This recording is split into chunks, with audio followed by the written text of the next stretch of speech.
It's the Suicide Squad, and while their last mission was a complete disaster, what mission are they going to be on next? Welcome to the Complete Story Series. I take trade paperbacks and single issues and I break them down into digestible bites to help you understand. Then I read it dramatically back to you. All alterations to the panel, text, and images are to prevent copyright problems, and all art is owned by its respective company.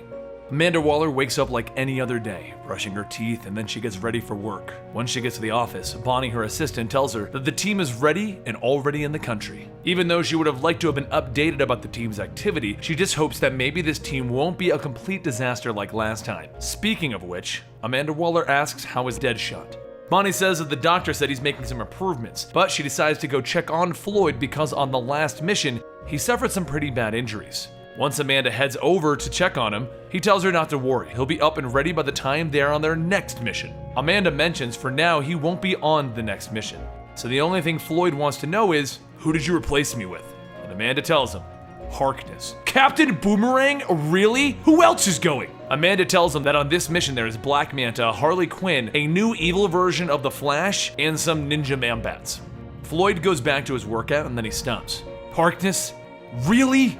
Over in China, the team rides into their destination by truck, and Black Manta comments about how their last mission was a complete disaster because of disorganization, so that better not happen again. Boomerang tells him, you must be new here. Things never work out as they should. And Harley takes a moment to ask everyone if they've heard that new Taylor Swift song yet. It's so good! Black Manta tells her that she's not wearing any headphones, and Harley just starts laughing.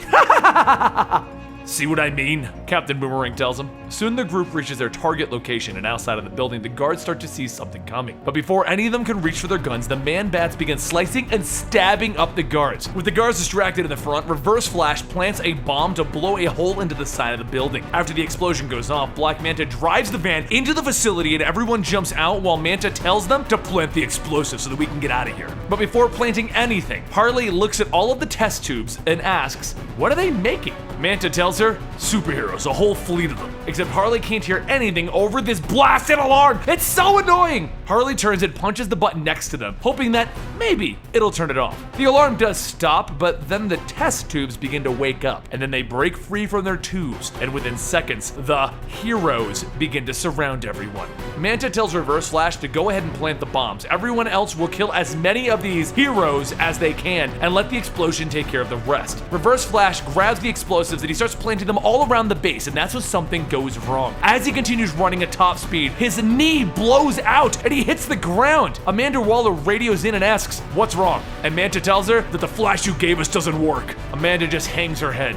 This was supposed to go better. As the fighting continues, Black Manta starts to make his way to Reverse Flash, but along the way, one of the bodies that he's hit is thrown into another room. And inside that room, the body that was thrown through the wall ended up knocking over and turning on the activate sequence for this superior hero. Manta then picks up Reverse Flash and tells everyone that they gotta place the rest of the bombs. And that's when Captain Boomerang tells him, we're a little busy over here. And Harley says the bombs will just have to plant themselves. Manta begins to walk with the Reverse Flash and plant more of the bombs, but he tells everyone, I can't do this myself, guys. And that's when Boomerang begins to try and say what they need, but he hears a shriek from the Man-Bats, and he says, I guess that kinda helps. Everyone runs around planting the bombs while the Man-Bats take over the battle for them, and once they're done, everyone makes their way back to the van. Black Manta begins to call out that it's time for everyone to leave, and they begin to drive off, and once they get far enough away, Black Manta hits the switch, and the facility explodes! With the entire facility destroyed, that one last superior superhero stands up in the fire. He looks down and he sees the bodies of the others killed in the explosion, and then he turns to see an escape van driving away. He begins to scream out and he blasts off towards the van. The clone begins trying to fly through the air, but as it begins going through it, it starts to lose its balance and fall to the ground.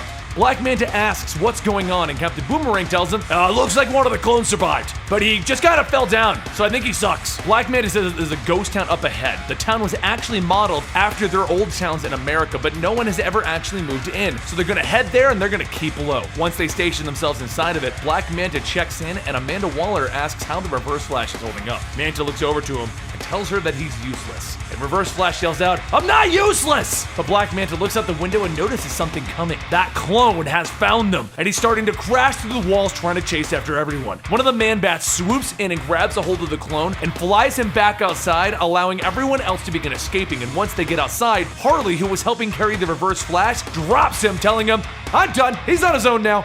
During the struggle between the Man-Bat and the clone manages to knock the Man-Bat back down to the ground. But before he can go in to kill him, the clone stops and says, no one kills him.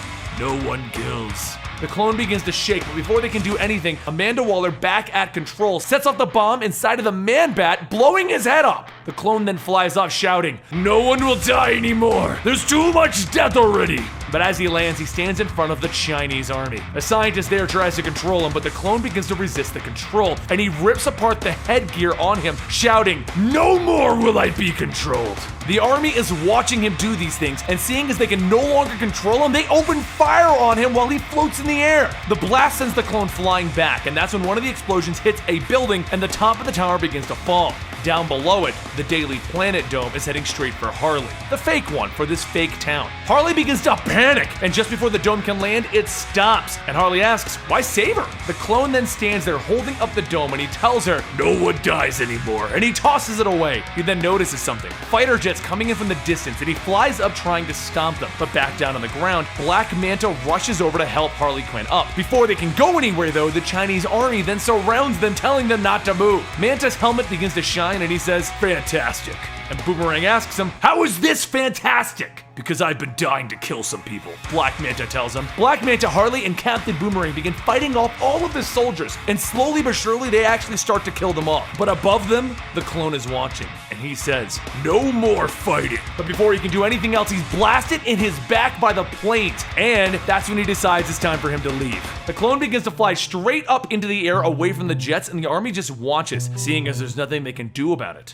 Once the fighting is all over, everyone begins to head back to the extraction point, and they're all brought back to their cells. The next day, Sage is sitting in his office stating that he'll be returning to Belle Reve, and Mr. Secretary tells him, "Good, because the Task Force X project has been getting more traction with everyone in Congress." Sage asks, "How? They've never actually completed a mission." And the man stops him to tell him, "Exactly. With all the messes that they are making, it looks more real and how they're not involved. Even though they didn't complete a mission, they did do enough." Back in the cells, Manta sits down and he tells Amanda that he wants out of this. He expected some organization. They don't even get enough information about their missions. And Waller tells him, that's too bad. He isn't going anywhere. He's in prison if he had forgotten about that. Everyone else sits and relaxes in their cells, but on the plane Sage is riding, he looks down at a business card that he was given. One that he was told to call if you ever felt like doing something bigger. And that brings us to the continuation of the Suicide Squad storyline that we started a while ago. So if you want to know what that is, click the link down below and you can go ahead and see the original story leading up to this story, and then we're going to end up doing a whole bunch more Suicide Squad stories on Tuesdays, because you know there's kind of a movie about them out right now. We're also going to be bringing you the Harley Quinn storyline, so make sure you subscribe to follow up on all of the Suicide Squad and Harley Quinn stuff, and don't forget to follow us on Twitter at Comicstorian and Instagram at Comicstorian. I'll see you guys next time right here.